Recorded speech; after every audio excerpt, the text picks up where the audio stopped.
Alors, je voulais revenir sur une question qui revient très souvent en ce moment dans la sphère comics de Twitter, et je trouve intéressant de traiter ça.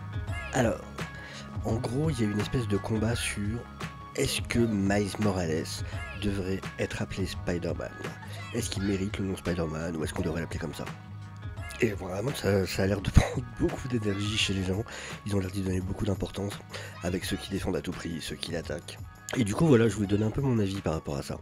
Je trouve que ça mène des questions qui peuvent être plus intéressantes. Alors, est-ce que Miles Morales est Spider-Man? Oui. Oui, tout simplement. Le truc, c'est que faut se rappeler que Miles Morales a été créé dans l'Ultimate Universe. De toute façon, vous avez en gros une autre version de l'histoire, mais qui correspond en partie dans le film Into the Spider-Verse, ou je sais plus comment il s'appelle en français, c'est New Generation, je crois. Et donc voilà, à la base, Miles Morales reprend le rôle de Spider-Man après que celui-ci meurt. Donc, on a vraiment ce qu'on appelle un mantle. Enfin, vous avez le terme legacy character, c'est-à-dire un caractère qui va reprendre le nom d'un précédent. Par exemple, Falcon avec Captain America ou des choses comme ça. Et donc, ouais, Miles Morales, c'était assez bien traité, c'était en toute logique, qui reprenait le rôle de Spider-Man. Alors effectivement, le souci qu'il y a eu, c'est qu'après, quand l'Ultimate, l'univers Ultimate de Marvel a pris fin, étant donné que c'était un caractère qui avait eu beaucoup de succès, ils l'ont ramené sur ce qu'on appelle la Terre 616, donc la continuité principale. Ce qui fait qu'on se retrouve avec deux Spider-Man. Sachant qu'il y en a, on peut dire qu'il y en a aussi d'autres avec Ben Reilly, mais Ben Reilly c'est plutôt Scarlet Spider, à part quand vraiment il remplace Peter ou des choses comme ça. Donc voilà, c'est le seul qui porte vraiment aussi le nom Spider-Man. Du coup, je fais la différence entre deux choses. Quand c'est une question un peu, ce truc de guerre culturelle qu'il y a en ce moment, surtout sur le Twitter américain, mais bon, du coup qu'on subit aussi. Si c'est dans ce contexte-là, donc dans le côté, dans les comics, il ne devrait pas s'appeler comme ça au sein de l'histoire, là j'ai envie de dire non, allez vous faire voir. C'est logique, il y a une raison. Spider-Man, Peter Parker lui-même lui a dit qu'il méritait le nom de Spider-Man aussi.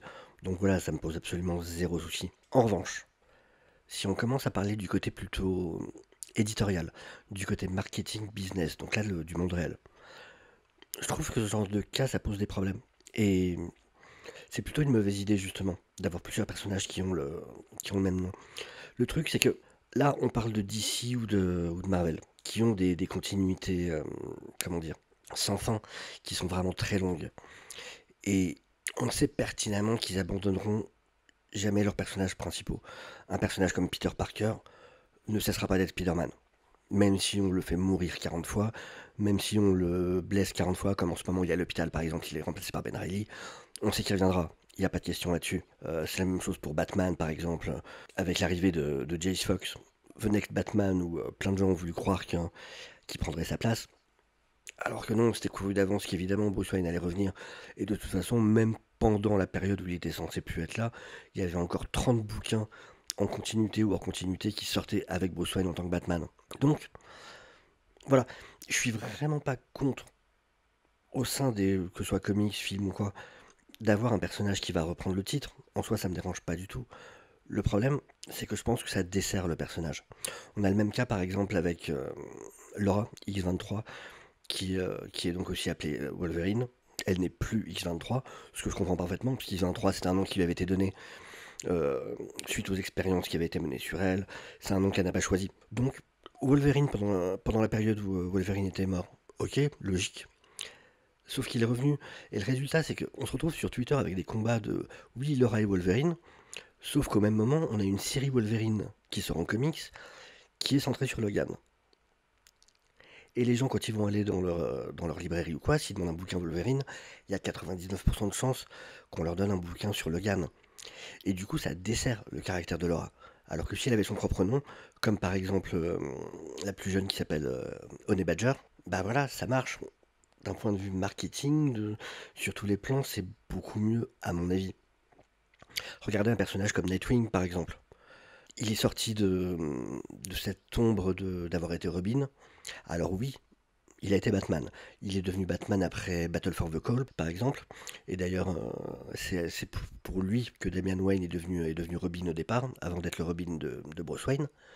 Mais dès que Bruce Wayne revient, il reprend sa propre identité, celle de Nightwing. Et ça marche. Nightwing a sa série à lui, on le voit très souvent Puis voilà, c'est un personnage qui a beaucoup de succès. Prenez aussi Jason Todd. Jason Todd, c'est la même chose. C'est Red Hood. Il y a eu plusieurs séries, Red Hood and the Outlaws. Là, en ce moment, c'était le héros de Gotham Future State. À côté de ça, prenez un personnage comme Tim Drake. Alors, c'est Robin, c'est Red Robin. Il est où? Il est dans l'anthologie qui s'appelle Batman Urban Legends. Voilà, la fameuse anthologie où il y a eu le coming out justement il y a peu de temps, un peu avant John. Mais du coup voilà, il est juste dans des petites histoires dans une anthologie. Donc voilà, en gros c'est mon avis sur la question. J'ai aucun zéro problème. Et si les gens ont un souci avec Miles Morales qui s'appelle Spider-Man juste parce que oui, diversité, blabla, machin. Ouais, bon. Par contre, oui, d'un point de vue. Si on se place du point de vue de la maison d'édition, si on se place d'un point de vue business et avenir du personnage et son succès, là oui, clairement, je pense que c'est une mauvaise idée. Regardez par exemple Blue Beetle. Blue Beetle, c'est un exemple qui fonctionne. Parce que l'ancien Blue Beetle était mort. Et c'est là qu'il a repris son titre. Captain Marvel, qu'on aime ou pas le personnage, l'ancien porteur du titre est mort, n'est pas revenu. Donc ça fonctionne. Il n'y a pas 10 Captain Marvel au sein de Marvel qui se promènent en même temps. Donc, euh, donc voilà. En gros, c'est mon avis sur la question. Je voulais juste donner quelque chose d'un peu plus mitigé, d'un peu plus entre les deux. Parce que je vois vraiment cette perte d'énergie de gens qui sont sur une espèce de combat qui vraiment est toujours la continuité de guerre culturelle, machin. Et je dis pas qu'il n'y a pas des fois où effectivement ça provoque pas des mauvais choix dans des maisons d'édition ou quoi. Après, je trouve pas que ce soit la peine pour autant de ramener ça sur tout et n'importe quel sujet et d'aller juste trouver le plaisir de s'engueuler les uns des autres pour des choses sur lesquelles on pourrait discuter de manière beaucoup plus intelligente et sur lesquelles beaucoup de monde pourrait tomber d'accord si c'était pas bloqué dans des espèces de croyances exacerbées parce qu'ils ont l'impression de faire partie de clans qui doivent absolument s'opposer.